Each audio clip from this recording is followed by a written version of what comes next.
interrogante es la ministra del MICIT, del Ministerio de Ciencia, Innovación, Tecnología y Telecomunicaciones, quien nos acompaña para profundizar acerca de este tema y además de todo el proceso que se viene en los próximos días para tener la licitación, el concurso por la implementación de la tecnología 5G. Muy buenas noches, doña Paula, gracias por acompañarnos.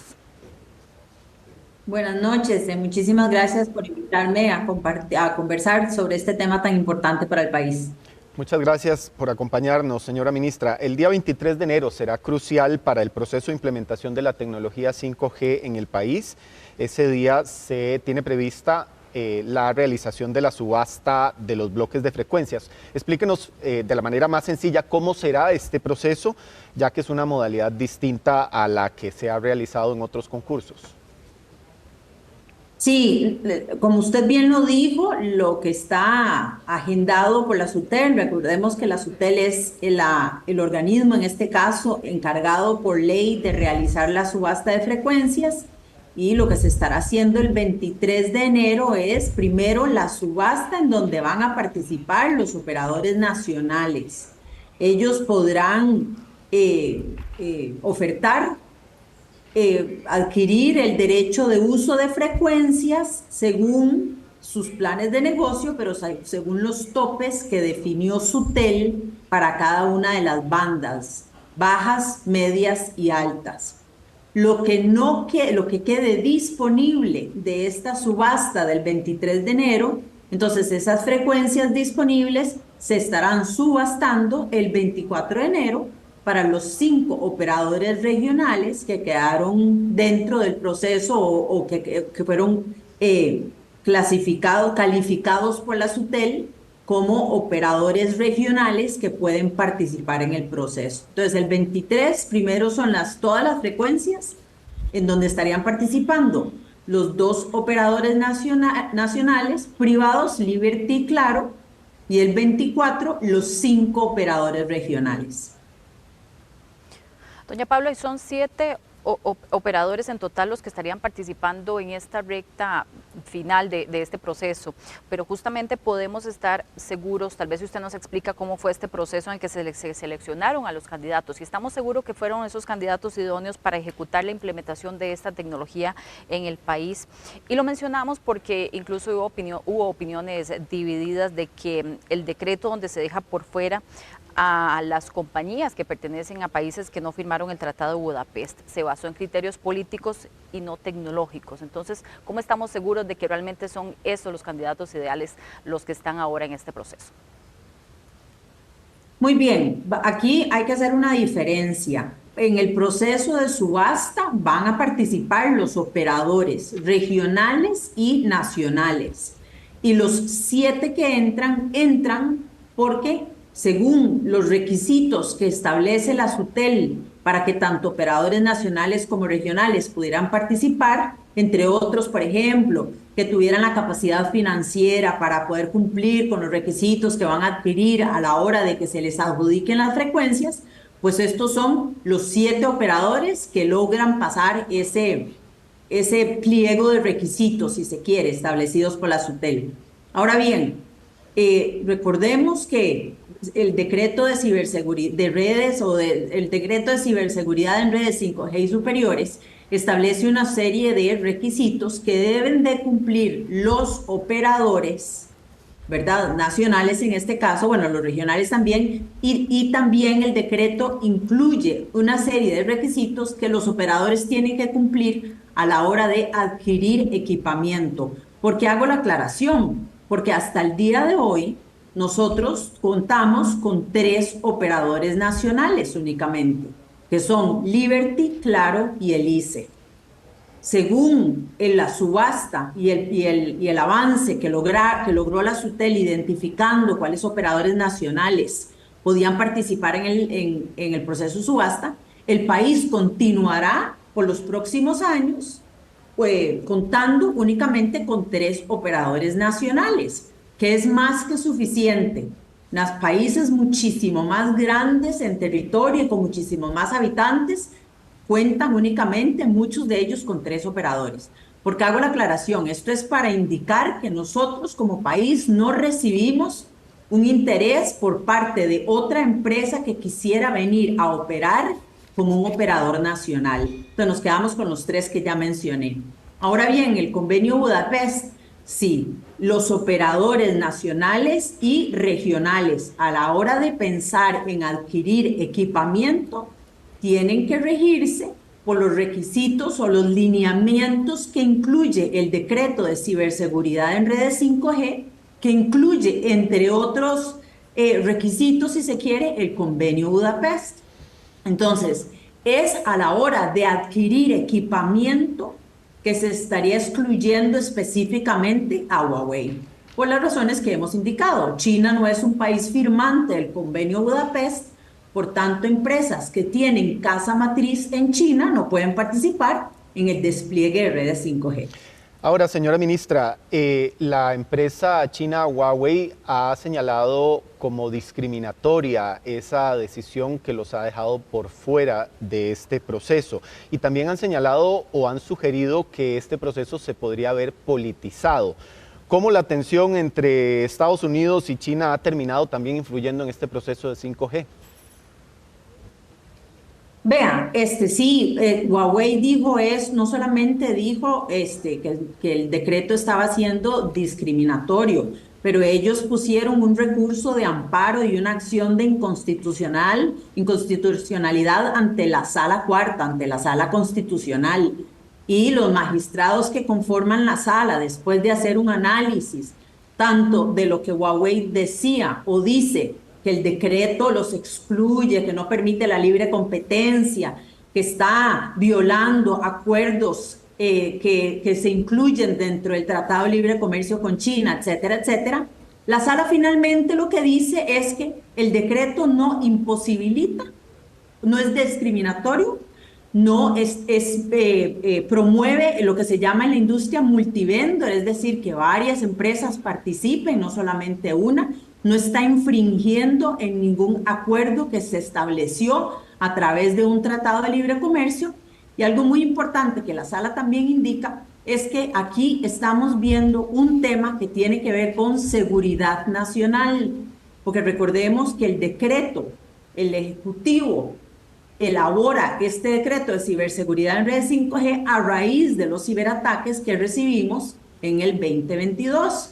Entonces, la sala lo que dice es que al tratarse o dado que el decreto nace a raíz de un tema de seguridad nacional, de derecho de las personas, que es la protección y la integridad del dato, recordemos que aquí estamos hablando que a una persona le pueden robar la identidad de forma virtual. Señora ministra, o su identidad digital, puede decirlo diferente. No puedo dejar de preguntarle a propósito de este tema, ¿qué opinión le merece la estrategia que ha implementado la empresa Huawei para tratar de lograr participar en este proceso que ha involucrado participación con diputados y que la hemos visto a usted también esta misma semana en un directo enfrentamiento con la diputada Obando?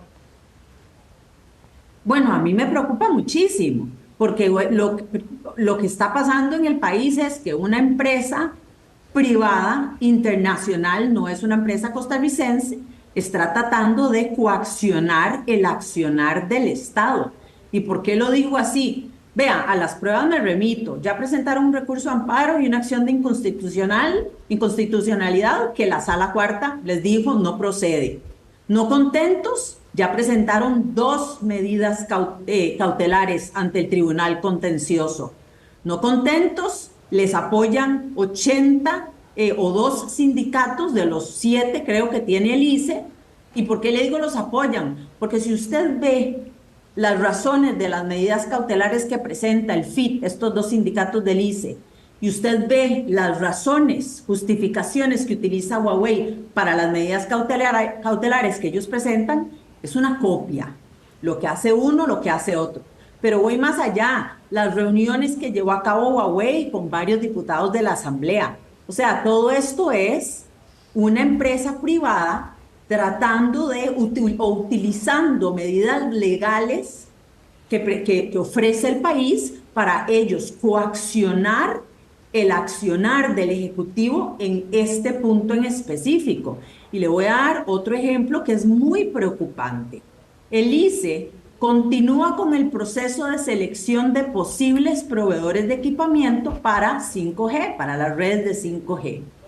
Y llegan a una etapa en donde Huawei queda excluido porque no cumple con los requerimientos técnicos. Ya aquí no estamos hablando de la implementación del decreto. Estamos hablando que según los requerimientos técnicos que puso el ICE para poder definir quién iba a ser su proveedor de equipamiento de 5G, Huawei queda excluido. Entonces, Huawei, no contentos con esa exclusión que les pone el ICE, le ponen una medida cautelar al proceso de mejora de precios, que era lo que seguía con el ICE, con el posible proveedor de equipamiento.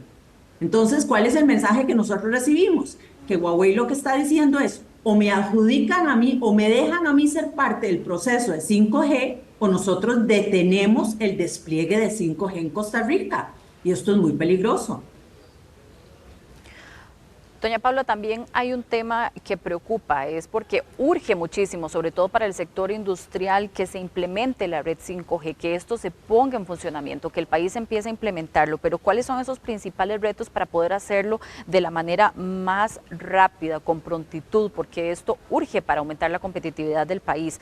La poca infraestructura es uno de los temas que se ha señalado, incluso también por los mismos proveedores, pero ¿cuáles son esos retos que ustedes consideran también y qué se está haciendo? ¿Cuál es la estrategia para poder solucionarlo de la manera más sencilla? Vean, nosotros precisamente atendiendo este reto de infraestructura que usted bien señala y que los operadores lo han señalado de la misma forma, nosotros fuimos más novedosos a la hora de trabajar en el cartel. Recordemos que el cartel lo elabora o lo arma la SUTEL, pero SUTEL lo hace según los lineamientos que le pasó el MISID. Y nosotros lo que les dijimos fue, contrario a como se han trabajado subastas de frecuencias IMT en el pasado, 4G, 3G, usemos esos dos de ejemplos, nosotros vamos a hacerlo diferente para 5G. Entonces, ¿qué les dijimos o qué les estamos diciendo a los operadores? Usted va a subastar por unas frecuencias. Para despliegue 5G voy a usar el ejemplo en banda baja. Y el monto va a ser, voy a inventar mi número, 100 millones de dólares. Entonces, operador, no le pague al Estado los 100 millones de dólares por el uso, por el aprovechamiento de esas frecuencias, páguele únicamente el 10%. Y el 90%, los 90 millones restantes, usted se compromete a hacer la inversión en infraestructura país. Entonces le estamos dando vuelta, le estamos poniendo la responsabilidad de infraestructura, de mejora de infraestructura y de despliegue de 5G al operador y no pasándosela al Estado, que entraría en el fondo Fonatel. Recordemos que Fonatel se crea, entre otras razones, o como el objetivo principal de disminuir la brecha digital. Entonces nosotros, para robarle, si quiere, la vuelta a Fonatel, lo que hicimos fue pasarle esa responsabilidad al operador. ¿Y qué hizo SUTEL? SUTEL entonces en el cartel dice, si yo a usted le voy a adjudicar frecuencias de banda baja, ese 90% usted se tiene que comprometer que en los primeros 3 años usted va a hacer un despliegue de un 60%. Estoy inventándome los porcentajes y los años, pero por ahí andan. Y los siguientes 2, 3 años, usted se compromete a terminar de hacer el despliegue del 40% restante. A propósito de eso, señora ministra, ¿cuáles serían los pasos siguientes? Y quisiera traer el ejemplo más concreto que tenemos, que es el de las licitaciones de infraestructura vial. Cuando un oferente lo quiere, puede obstaculizar el proceso y puede detener esos procesos por años. Usted hablaba ahora de los obstáculos que han señalado, le atribuyen a Huawei en este proceso. ¿Cuánto más podría retrasarse este proceso por esas apelaciones, por esos obstáculos? ¿Y cuánto más tendremos que esperar para ver en funcionamiento la tecnología 5G en nuestro país? Vean, nosotros seguimos con el avance del proceso, en este caso serían las subastas. A nosotros, y cuando hablo de nosotros me refiero a SUTEL, al MISID e inclusive a la Contraloría General de la República. Nosotros continuamos con el proceso que sigue después de la subasta. ¿Qué sigue? Que la SUTEL entonces le va a decir al MISID estos son los paquetes de frecuencias que nosotros recomendamos se le adjudiquen a estos operadores. Entonces el MISI tiene que hacer un análisis técnico y demás y demás. Son procesos que están establecidos por ley. Nosotros calculamos que en eso nos va a tomar aproximadamente 6 meses. Y entonces estamos hablando que para mediados de este año el Estado estaría listo para firmar los contratos de concesión de frecuencias a los operadores. ¿Qué sigue después de esto? Ya por firmado el contrato, el operador está libre de empezar a hacer el despliegue de tecnología. Y aquí entonces es cuando entra de nuevo el decreto. Entonces, lo que ahorita está atrasando el despliegue de 5G son las 4 medidas cautelares que está atendiendo el Tribunal Contencioso y antes que esto, la recién acción de inconstitucionalidad que presentaron los 2 sindicatos del ICE contra el decreto, y esta la tiene que atender la Sala Cuarta. Bien. Entonces yo esperaría la Sala Cuarta tomando como referencia el recurso de amparo que ya ellos resolvieron, que fue el que puso Huawei, que esta acción se atienda con prontitud, porque esto es un tema de despliegue 5G, de desarrollo económico país. Muchas gracias, doña Paula, por habernos atendido, por atender nuestras consultas esta noche. Vamos a estar muy atentos, dando seguimiento a esta información y a la implementación. Finalmente, esperamos que se logre pronto de esta tecnología que es tan urgente en nuestro país para la competitividad y para muchas industrias que lo necesitan. Vamos a estar pendientes, además, porque quedan temas, sobre todo de ciberseguridad, pendientes. Gracias, buenas noches.